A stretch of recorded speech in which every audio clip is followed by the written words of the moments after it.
Pemirsa, Pusat Pelaporan dan Analisis Transaksi Keuangan atau PPATK mengendus adanya aliran dana mencurigakan yang nilainya mencapai 51 triliun rupiah ke sejumlah daftar caleg terdaftar.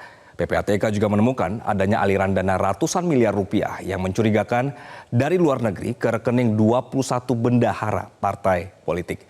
Dan informasi ini juga mengantarkan kita ke penghujung Metro This Week untuk edisi kali ini. Saya Anggi Asibun mewakili segenap kru yang bertugas pamit undur diri. Sampai jumpa. Pusat Pelaporan dan Analisis Transaksi Keuangan atau PPATK mengendus transaksi mencurigakan sebesar 51 triliun rupiah ke sejumlah daftar caleg terdaftar. Tidak hanya itu, PPATK juga menemukan transaksi besar dari luar negeri yang mengalir ke 100 DCT. Hal ini disampaikan Kepala PPATK Ivan Yustiavandana dalam konferensi pers Rabu lalu. Di luar negeri juga kita lihat teman-teman.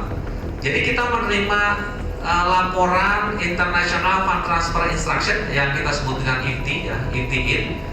Jadi terhadap 100 orang yang di DCT tadi, yang datanya sudah kita dapatkan itu, ada penerimaan senilai 7.740 miliar 11.302.238. Jadi orang ini menerima uang dari luar negeri sebesar itu, ya.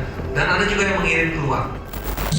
Tidak hanya transaksi mencurigakan ke sejumlah caleg, PPATK juga menemukan adanya aliran dana mencurigakan ratusan miliar rupiah dari luar negeri ke rekening 21 bendahara partai politik. Pada tahun lalu, total nilai transaksi mencapai 195 miliar rupiah. Sepanjang tahun 2023, transaksi dari luar negeri ke rekening 21 bendahara parpol meningkat.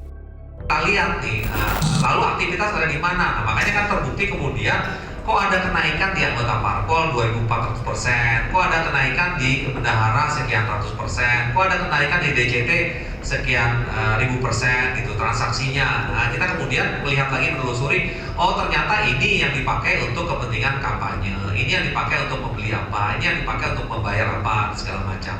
Ya, tadi aja ada disinggung mengenai partai-partai yang ya katakanlah yang baru dan segala macam, ya. Faktanya memang transaksinya juga luar biasa besar, ya. Kita bicara triliunan, ya, kita bicara ratusan miliar. Komisioner KPU RI Idham Holik menyebut bahwa KPU tidak memiliki kapasitas membandingkan data rekening di luar LADK. KPU hanya mengevaluasi penggunaan LADK dalam pembiayaan kampanye, apakah sesuai atau tidak. KPU juga mendorong prinsip terbuka agar diimplementasikan oleh peserta pemilu, sehingga potensi ketidakakuratan dalam dana kampanye dapat diminimalisir.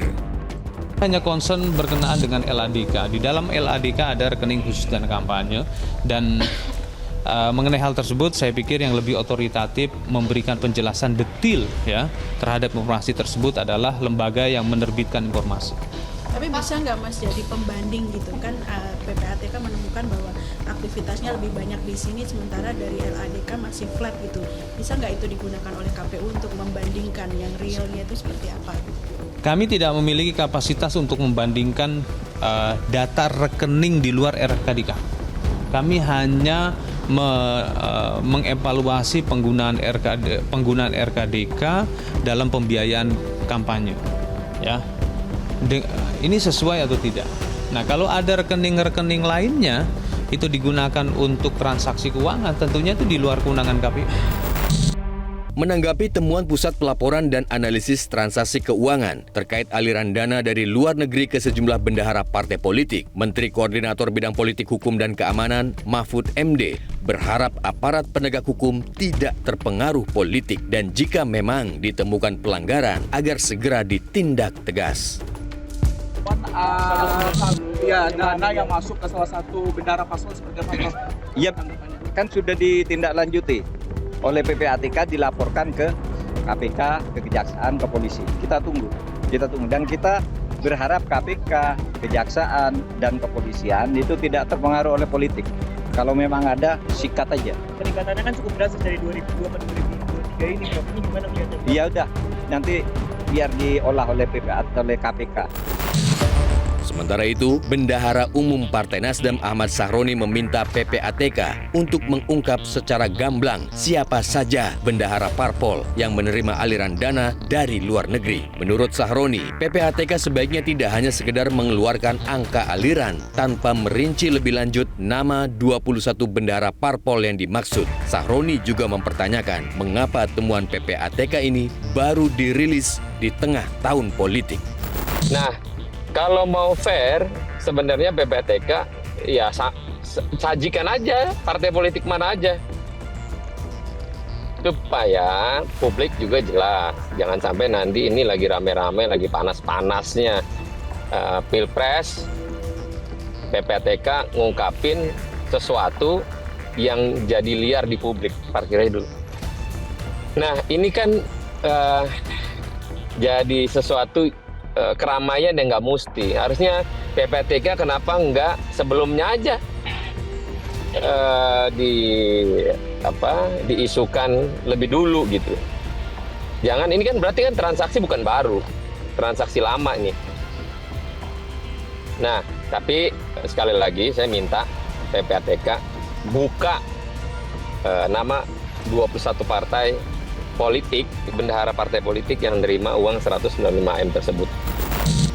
Sebelum PPATK merilis angka aliran dana ke parpol, beberapa waktu sebelumnya KPU telah menerima laporan awal dana kampanye atau LADK dari 18 partai politik. Dalam laporan tersebut KPU menemukan sejumlah keanehan. Salah satunya keanehan pada laporan awal dana kampanye Partai Solidaritas Indonesia atau PSI.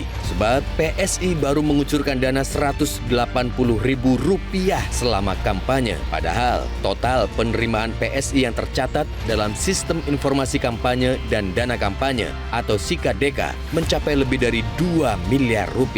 Pengeluaran dana kampanye PSI yang hanya Rp180.000 dinilai janggal, mengingat baliho milik PSI ada di mana-mana, di hampir di setiap desa dan kelurahan di seluruh Indonesia. PSI juga melakukan pertemuan tatap muka hingga pertemuan terbatas. Ketua Bawaslu Rahmat Bagja menilai laporan pengeluaran dana kampanye milik PSI di KPU yang tertulis hanya Rp180.000 tidak logis dan tidak rasional. Sebab menurutnya PSI melakukan kampanye di mana-mana. Metro TV. Jelajahi cara baru mendapatkan informasi. Download Metro TV Extend sekarang.